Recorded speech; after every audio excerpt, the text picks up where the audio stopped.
And welcoming you into Matthew Knight Arena here in Eugene, Oregon for this women's basketball edition of the Civil War. Brendan Slaughter alongside Keenan Puncocher. As we are live here in Eugene, Oregon State and Oregon set to tip off just right about 8 o'clock tonight. Both teams coming into this game on a bit of a hot streak. Oregon State a little bit hotter than Oregon, but Oregon very, very good this year, much improved. Keenan, talk a little bit about the Ducks this year and how they're kind of a more complete team and how they could give the Beavers a run for their money tonight.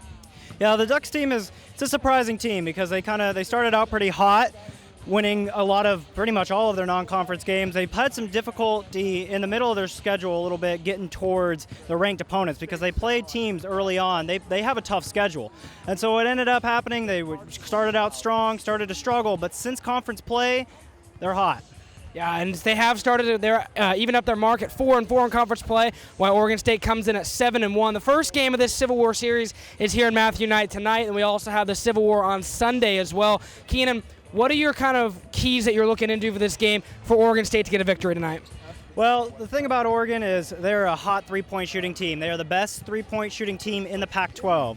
And Oregon State, for as good as they are on holding opponents to 33% from the field, that's fifth in the nation. The problem is they're eighth in the pack when it comes to giving up three-point shooting. So the key for the Oregon State, I think, first and foremost, is going to be able to guard the three-point shot tonight. Because like I said, Oregon, best shooting team in the Pac-12 from three. Oregon State's going to have to do a little bit better than they usually do in guarding that three-point shot tonight. I think that's definitely a key thing. I think Oregon State's also going to have to secure a lot of rebounds tonight. I think that's going to be the key, is Oregon State not giving Oregon extra possessions, extra looks at three, because they shoot the three very well. Lexi Bando, obviously one of the best in the country at shooting three-pointers. And if Oregon State's going to win this game, they need to play sound basketball. That's what they do all season. That's what they do under Scott Rook. I don't expect anything different tonight, Keenan. I expect Oregon State to come out on top.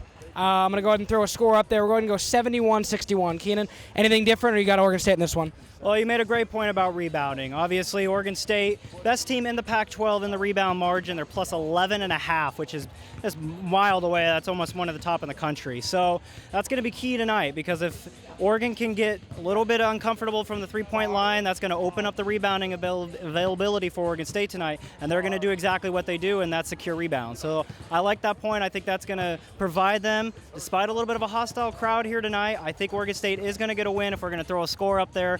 I'm going to actually say 89-77 Oregon State. It's going to be a little bit of a close one, but we'll see.